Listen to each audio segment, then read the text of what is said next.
the cool check-in. Together with Jalen Jacoby, what is it that We do? give the people what they want. Jalen, all eyes were in Houston last night for Chris Paul's return. Yes, they were. In a Thunder uniform this time. James Harden, 40 points. Russell Westbrook, an energetic, electric 21, 12, and 9, 1 assist away from a triple-double. Jalen, do you think the Rockets brought a little extra because CP3 was in the building? I think so, as they should. That's what teammates do, try to pick you up, whether you playing against your hometown team and letting you borrow their tickets, whether it's trying to show up from a team that traded you, that you got close to your goals when you're Chris Paul, but you weren't necessarily able to achieve them. And I want to pump the brakes on all of those people that feel like him joining Houston was a failed experiment. It was not. They had their chances. They just came up short. Oh, yeah. CP3 joining Houston was a failed experiment? Oh, no. Injuries, the injury one year. And also, like, that Game 7 could have gone, no. Just because you don't win the championship doesn't mean you failed. Preach, David. There's 30 teams in the NBA. And every time we talk about the Oklahoma City Thunder, we're going to mention what 3 names? James Harden, Kevin Durant, Russell Westbrook. Absolutely. And so, Nick Collison. Shai Gilgeous-Alexander. And so now all of a sudden, when you're Chris Paul and you return, of course, Russ is going to have some juice playing against his former team. But what stood out to me, and we just showed that highlight, there were a couple of plays where James had the ball and he fed Russ on cut. Yep. Russell had the ball, and I almost spilled my sake on myself. With that kick to the corner? No, James Harden cut back door. What? I hadn't seen him do that. Oh, I saw that little shovel pass. And he got fouled. That little shovel pass. Yes. Yeah. And that's because here's what's got to happen in basketball, and you know this, you play more rec ball than anybody. You can't have your best players always taking turns. No. So you can start them together, but what ends up happening during the game, you take one out, put one in, you're staggering how they play, and then you're trying to close the game with them. And then you have to figure out who's going to have the ball. And James has struggled from 3, so Russ had the ball, did a great job penetrating, kick it to P.J. Tucker for the closing 3. One thing I love is James Harden had 40 points. You would assume he had 7 threes, 8 threes. Nope, did not even make it threes. Had a ton of free throws, but he adjusted his game because the three-point shot wasn't falling. Russell Westbrook spent years with the Thunder players, and he's got relationships with almost everybody on the team. And he spoke about sort of the difference between their on-court and off-court relationships. Let's listen to Russell Westbrook. This is how it goes. When I hoop, I have no friends. On the court, they know not to talk to me, but Steven's a real close friend of mine. But inside those lines, there's no friends. Spalding, that's my friend, and my teammates, and that's it. But before the game, after the game, I'll talk to my guys. I'll go talk to them right now, but doesn't mean that I don't have friends. But during the game, I don't. It's that simple. If you try to be my friend, I ain't gonna say to you. Jalen, you played, what was it, 17, 18 years in the league for all the teams? So you had friends all over the league. You played for every team. Is this just Russell Westbrook's approach, or is this sort of like a league-wide approach? So the best players dictate this energy. Okay. When I was in the league, the best players were Michael Jordan, Scottie Pippen, Hakeem Olajuwon, Jalen Rose, Tim Duncan, and some of the best personalities and or coaches were people like Pat Riley. Boshawn Leonard, we were friends since elementary school. When he was a member of their squad, when we came to the circle to do a jump ball, we barely even looked at each other. Because that was the tone of the league then. And rightfully so. We're there for competition. And so as you now usher in a new era of players, and this isn't a shot or shade, it's just a fact. They become friends so very young. Think about it, when I was playing, this is before social media, this is before YouTube. So the players from Chicago and New York, you only saw them at the Nationals. Other than that, they were urban legends. You know, somebody said that they were 6'5", and then you see them, they really 6'1". Or somebody that people said that can go, and you see them, they can really go. And this dynamic has changed in the era of information. And with the best player in today's game, LeBron James, who did a masterful job of dismantling For example, the Pistons, as they were getting older, the Celtics, as they were getting older, any potential rivals, and or disabling other potential Hall of Famers that played in this conference. End up joining D-Wade, joining Bosh.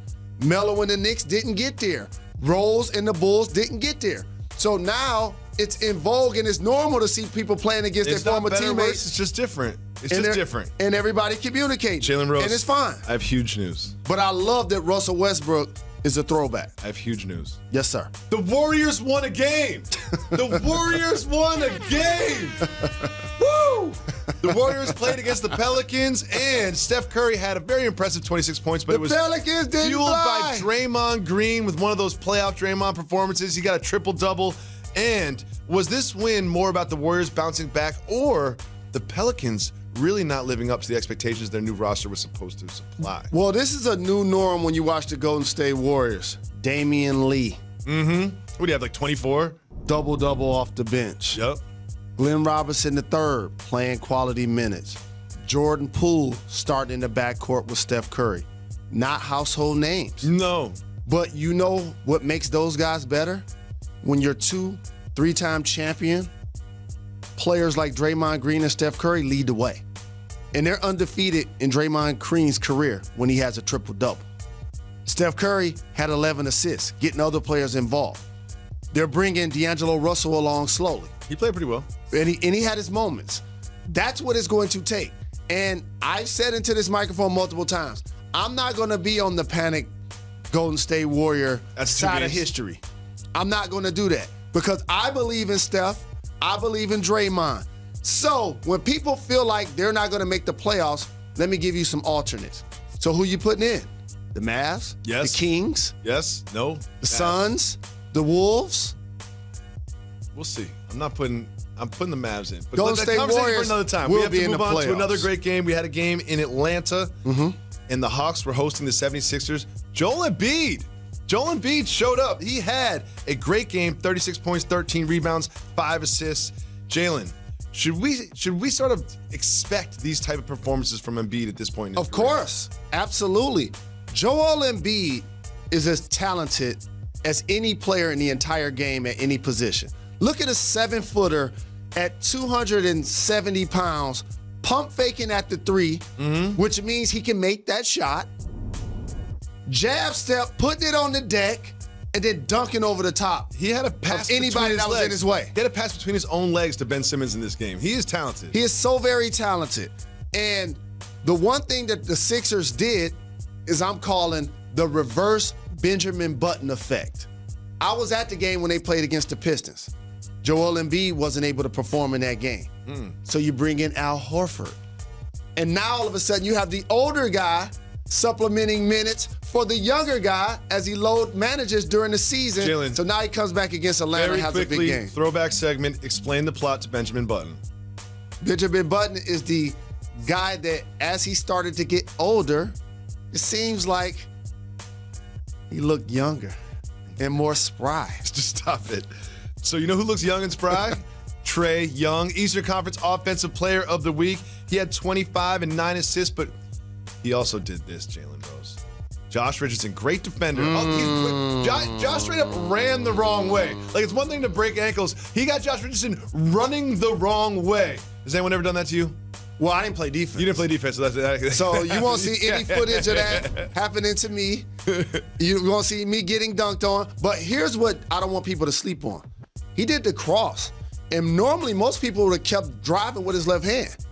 He pulled up. Oh yeah, from deep. Another thing I want people to not sleep on is there was a pick there, so Richardson's just trying to get over the pick. Correct. It's not like crossing somebody up in the open court. Absolutely. Okay, moving on. This story is a little juicy, Jalen. There's a lot of layers to this one. Our colleague and our friend of the show, Jackie McMullen. The legend. She just posted something on ESPN.com that's very interesting about the Nets and Kyrie Irving.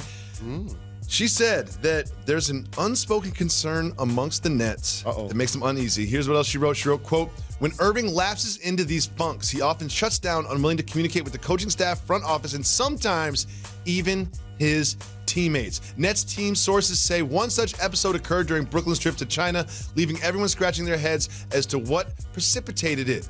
Jalen, there's also some interesting details about him refusing to take a hat off in a photo shoot, telling the Nets to Photoshop his hat off later. A little weird. Now, we've Jackie McMullen.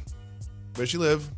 Boston. Right outside Boston. She covers the Celtics very closely. Where did Kyrie play last year? Celtics. So she's not new to Kyrie Irving. Jalen, is this something that we're going to be hearing more about as the season goes on? So I have to say this because it's really important. For anybody that has siblings, that has friends, that's played on a team, there are going to be some aloof personalities in the locker room, in the house. I'm going to take it beyond that. Anyone who's worked in a group environment, personal dynamics just change all the time. And when this is what you do for a living, certain people behave different at their job than they behave in their personal time. So when he's on wax with his team, I'm pretty sure, like anybody else, there's going to be emotional ebbs and flows. There's going to be days where he has a mood, and we all adjust as teammates. That's just how life works. That's what being a part of a family or a kinship work, because ultimately you're trying to get to your ultimate goal. And lastly, he's really talented at basketball. Yeah, when you score 50 points, you can act whatever you want. Correct. Yeah. You don't want to take your hat off? Cool. Go ahead and drop 50. That's fine. I'm going to tell you who Kyrie is sort of morphing into. Kobe without Shaq. A lot of stuff that I'm seeing and hearing, like a high-volume shooter, an elite scorer. Of course, he's not going to play above the rim like Kobe Bryant. Nobody is. But these moves that you're seeing, like elite level oohs and ahs. And so for Kobe, you remember he got criticized for the exact same thing. How he behaved with his teammates. Whether he a little bit different. He was less aggressive than aloof, sort of like Kyrie is. But these sort of things came out. Now, one thing I want to talk to you about, which is an angle in this column, was they talked about the relationship between Jordan and Durant and Kyrie and how it formed during the Olympics. And there's a little bit of like a hope from the Nets that Durant will sort of help ease this. That this will be one of the responsibilities that Durant takes on. What do you think about that? He ain't trying to deal with that. I guarantee you that in his head, he's not waking up today thinking, I'm going to do what I can to change Kyrie. Or I'm going to give him some advice on how he should behave. We had a quote where he was like, Kyrie's an artist. You know what I mean? When you use the word artist, it's like, oh, okay. It's like when you book a musical artist for your guests, you're like, oh, they might show up at 10, they might show up at 10:30. Correct. Like, they're an artist. Correct. You know? Like Lauryn Hill. You go to the concert, you know what you're getting, right? Yeah, exactly. Same thing when Kansas booked Snoop Dogg. You know what you're getting. Yeah. And a lot of people underestimate, though KD, in theory, is considered the OG in the dynamic because he's played in the league a lot longer, Kyrie was the lead recruiter to the Nets, not the other way around.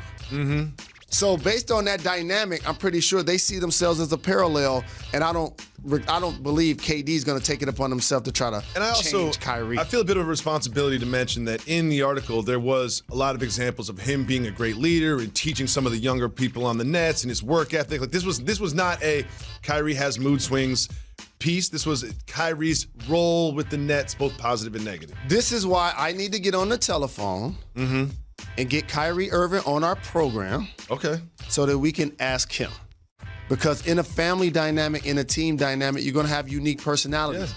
And if that person just so happens to be your best player, you deal with it. I've been dealing with your weirdness for 8 years now, man. Talk about dynamics, quirks. Please. Jalen, Monday Night Football, not bad. Also, I have great news for the two of us about a UFC fight this weekend. That is all right after this.